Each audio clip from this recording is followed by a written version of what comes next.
This is a quick update to a video I posted on the 28th of October called Peter Popoff and the Gospel Channel. That video was removed by YouTube a few days after it was posted for terms of use violation. No other information was given.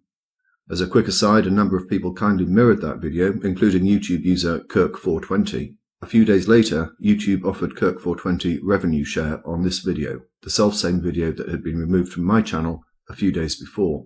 In any event, let me summarize the previous video, in which I stated that Peter Popoff, a conman, charlatan and fraudster, was broadcasting programs through the Gospel Channel, which is registered in Iceland, on Sky Channel 590 into the United Kingdom. Broadcasts in the United Kingdom are normally regulated by Ofcom. Ofcom claimed that it did not have responsibility for the Popoff broadcasts, as the license granted to the Gospel Channel was issued in Iceland. Sky, the channel on which it's broadcast, also rejected responsibility with a simple and almost unanswerable statement, "We are not responsible for that channel."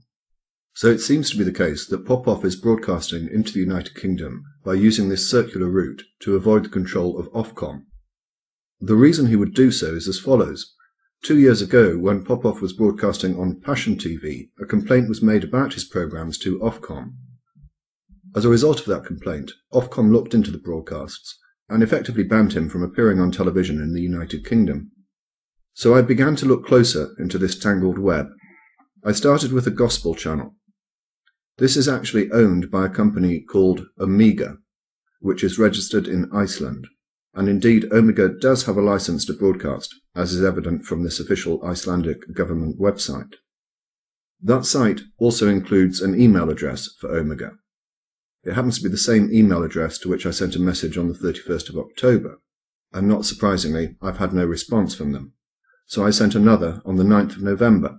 I also sent a message directly to Omega using the email address on their website, again on the 31st of October. I'm not overly optimistic that I will ever receive a response from them. Next I looked to Iceland. Broadcasting in Iceland falls under the control of the Icelandic Department of Education, and in particular the Minister for Education. So I sent her an email on the 4th of November.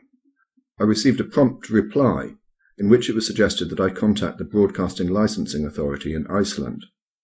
I'd actually already messaged them on the 3rd of November. I've had no response from them, and that message is actually now being translated into Icelandic and will be resent once that's done. As I said, I've already tried contacting Sky Television, but it seems that I was being sent round in circles, and I've got little faith that I'll ever receive a response from them. So I bypassed that and went straight to the top. On the 9th of November, I sent an email directly to their Chief Executive Officer, Jeremy Darroch.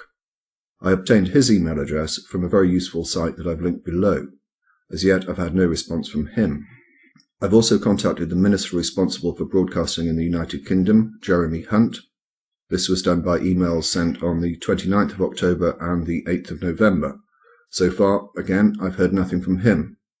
I did also go to the Advertising Standards Authority site, and although they do not oversee television broadcasts, I did leave a complaint about Popoff's website. I also reported him as a scam on the Consumer Direct website. But as I say, so far no one seems eager to talk to me, which is unfortunate for them, as it only makes me more determined, and in this regard I am inviting you to help.